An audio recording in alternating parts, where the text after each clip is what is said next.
మళ్ళీ రైతాంగం బగ్గు. హిమాచల్లోని శంభు నుంచి ఢిల్లీకి రైతుల పాదయాత్ర భారీకి. అసలు ఎవడు ఈ రైతు, ఎవడు రైతు? తెలంగాణలో రైతులు లేరా? ఆంధ్రాలో రైతులు లేరా? భారతదేశంలో ఇంకెక్కడ రైతులు లేరా? కేంద్ర ప్రభుత్వం ఈ పాటికి అసలు ఈ రైతులు ఎవడు ఏంటనేది చూడాలి. ఎవరికి వానికి తీటలేస్తే, వానికి తిక్కలేస్తే, వానికి పొదువకపోతే వచ్చి రోడ్ల మీద కూర్చొని మేము రైతులం అంటారు. ఎస్, వాళ్ళంతా దొంగ రైతులు. ఏ రైతు కూడా నెలల తరబడి, రోజుల తరబడి రోడ్ల మీద కూర్చోడు. తెలంగాణలో ఇవాళ ఏది ఒడ్లు కొనకపోతే ఎంతమంది రైతులు ధర్నా ఇస్తారు, బాధపడి సప్పడే కూర్చున్నారు. ఒక రోజు 2 రోజులు రైతులు అధికారుల మీద తిరగబడ్డారు. ఆడ ఏడ కాస్త వెళ్ళయింది. కానీ తెలంగాణలో ఒక్కరోజు కూడా ఇంతమంది రైతులు ఇది చేయలేదే. ఎక్కడ కూడా రైతుకు నచ్చకపోతే వాడు ఏది పంటలు వేయడం బంద్ చేసుకుంటున్నాడు, పంట సాగు బంద్ చేసుకున్నారు నిరసన తెలియజేయడానికి. కానీ ఈ రైతుల పేరుతోటి దేశం మీద కుట్ర చేస్తున్నటువంటి వాళ్ళపైన నరేంద్ర మోడీ సర్కార్కు ఇది పెద్ద సవాల్ అయిపోయింది. ఏమనంటేనేమో రైతులు ఏదో శివలింగం మీద తేలు వచ్చినట్టుగా వచ్చి పడిపోయారు, వాళ్ళంతా రైతులు అంటారు. రైతులు కేవలం ఒక్క 2 రాష్ట్రాల్లో 2-3 జిల్లాలకు మాత్రమే పరిమితమై పనికిరాని ఒక నినాదాలు చేసుకుంటూ దాన్ని రైతు ఉద్యమం అంటున్నారు. దయచేసి దేశ ప్రజలంతా మనం గమనించాలి. రైతు ఉద్యమం వెనకాల విదేశీ శక్తుల హస్తం ఉందనేటువంటిది ప్రతి ఒక్కరికి తెలుసు, ఇంటెలిజెన్స్ కూడా తెలుసు. కానీ దాని ముందు ముసిగేసుకొని వస్తున్నారు. గోముఖ వ్యాఘ్రాల్లాగా, మేకవన్న పులులాగా వస్తున్నారు వీళ్ళంతా. ఎస్, వాళ్ళు రైతులు కాదు, దేశద్రోహులు. ఇవాళ దేశద్రోహులుగా మిగిలిపోయేటువంటి దేశద్రోహ చరిత్రలో మునిగిపోతారు. రైతులకు సంబంధించినటువంటి దాంట్లో వాళ్ళ హర్యానాలో బీజేపీ గెలిచింది కదా, మరి అదే హర్యానాలో రైతులంతా కూడా వ్యతిరేకంగా ఉన్నారు. ఆ రైతులంతా ఇట్లా చేసారు, పంజాబ్ రైతులు, హర్యానా. మరి హర్యానాలో ఎందుకు గెలిచింది? హర్యానాలో భారతీయ జనతా పార్టీ మెజారిటీతో సొంతంగా గెలిచింది కదా. రైతుల పేరు చెప్పుకొని కొందరు రాజకీయ నాయకులు, లేదంటే నరేంద్ర మోడీ వరుసగా 3వ సారి గెలిస్తే విదేశీ శక్తులు బంగ్లాదేశ్లో ఏది స్టూడెంట్స్ పేరు మీద, విద్యార్థుల ఉద్యమం పేరు మీద ఆ దేశంలో అంతర్గత అలజడి సృష్టించి ఆ దేశ ప్రధానిని దేశం నుంచి వెళ్ళగొట్టి చూసిరా. ఈ దేశంలో కూడా అట్లాంటి కుట్రలే. రైతుల పేరు మీద షాహీన్ బాగ్లో జరిగినటువంటి అల్లర్లు, సిఏఏ ఎన్ఆర్సీలకు వ్యతిరేకంగా జరిగినటువంటి అల్లర్లు, ఇవన్నీ కూడా దేశ వ్యతిరేక శక్తులు విదేశాల నుంచి డబ్బులు తెచ్చుకొని ఇవాళ కెనడాలో జరుగుతున్నది కూడా అదే. 2 దేశాలు నాశనమవుతున్నాయి. ఇవాళ దేశాలలో ఉండేటువంటి ప్రజలు కూడా ఇట్లాంటి దేశద్రోహులకు బుద్ధి చెప్పాలి.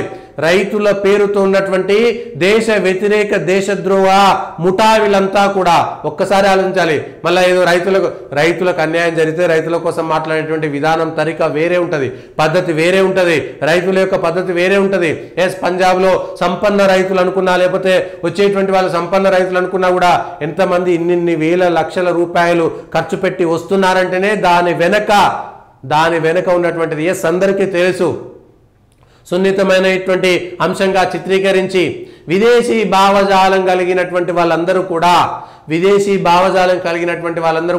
ఐఎస్ఐ తీవ్రవాదులు.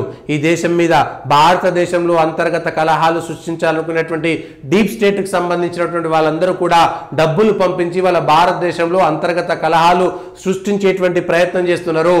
గత 10-12 సంవత్సరాలుగా ఈ భారతదేశంలో బాంబులు వేయలేక, కాల్పులు చేయలేక, ఏం చేయాలో అర్థం కాని ఫ్రస్ట్రేషన్లు ఉన్నటువంటి శక్తులందరూ కూడా నరేంద్ర మోడీ వచ్చిన కాంచి కూడా భారతదేశంలో అంతర్గతంగా ఒక్క చోటు కూడా బాంబులు వేయలే. అంతకుముందు దీపావళి టపాకులు వేలినట్టు వెళ్ళినాయి. దిల్సుఖ్నగర్లో బాంబు పేలుళ్ళు, లుంబిని పార్కులో బాంబు పేలుళ్ళు, బొంబాయిలో బాంబు పేలుళ్ళు, బీహార్లో బాంబు పేలుళ్ళు, ప్రతి చోట బాంబు పేలుళ్ళు. ఉగ్రవాదులు ఇష్టానుసారంగా ఉగ్రవాదులను పెంచి పోషించుకునేటువంటి కార్యక్రమం జరిగింది.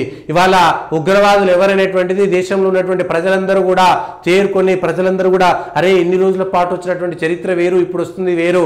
దీని వెనకాల ఈ ఉద్యమాల పేరు మీద వచ్చేటువంటి ఆ ఉద్యమాల వెనకాల విదేశీ శక్తుల యొక్క కుట్రలు ఏ విధంగా ఉంటాయనేటువంటిది ప్రజలందరికీ అవగాహన వస్తున్నది.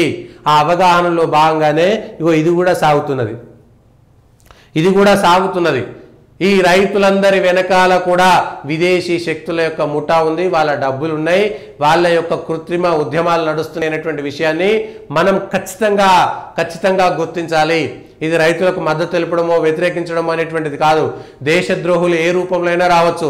రావణాసురుడు సీతమ్మను ఎత్తుకుపోవడానికి ఒక ముని వేషంలో వచ్చిండు అనేటువంటిది మనం చరిత్రలో చదువుకున్నాం కదా. మారీచుడు ఒక జింక వేషంలో వచ్చిండు కదా సీతమ్మ తల్లిని బోల్తా కొట్టించడానికి. అట్లనే మహారాష్ట్రలో జరిగినటువంటిది, మహారాష్ట్రలో 26 నవంబర్ జరిగినటువంటిది పేరుళ్లలో కాల్పులలో కూడా కసబ్ అనేటువంటి వాడు ఇక్కడ హిందువులకు సంబంధించినటువంటి దారాలను పెట్టుకొని వచ్చి వాడు హిందూ అనే విధంగా చిత్రీకరించబడలేదా? మనం జాగ్రత్తగా ఉండాలి.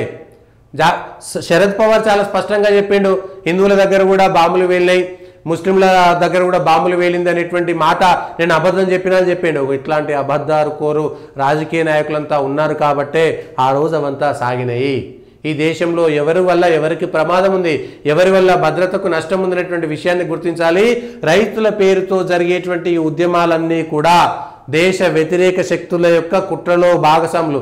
ఇందులో అందరికీ తెలియకపోవచ్చు, కొందరు వీళ్ళని రెచ్చగొడితే వచ్చినటువంటి వాళ్ళు కూడా ఉంటారు. కానీ నాయకులకు కొందరికి తెలుసు ఎవరికి డబ్బులు ఇస్తున్నారు, ఎవరికి ఏం చేపిస్తున్నారు, ఆ ఉద్యమంలో పోయేటువంటి వాళ్ళు ఖాళీగా ఉండేటువంటి వాళ్ళు ఏ విధంగా తాగిపిస్తున్నారు, ఏ విధంగా తినిపిస్తున్నారో అందరికీ తెలుసు. కొందరు అమాయకంగా వచ్చినటువంటి వాళ్ళు ఉన్నారు, కొందరు డబ్బుల కోసం వచ్చినటువంటి వాళ్ళు కూడా ఉన్నారు. రైతులను అవమానించినట్టు కాదు, ఇది నిజానిజాలు తెలుసుకోవాల్సినటువంటి సమయం, ఇది సందర్భం. ఇది నరేంద్ర మోడీ సర్కారుకు సవాలు విసరడానికి అవసరమైన ప్రతి దాన్ని దేశ వ్యతిరేక వాళ్ళందరూ కూడా, దేశ వ్యతిరేక శక్తులందరూ కూడా చేస్తున్నటువంటి కుట్రలో భాగంగా ఆ కోణంలో మనం చూడాలి.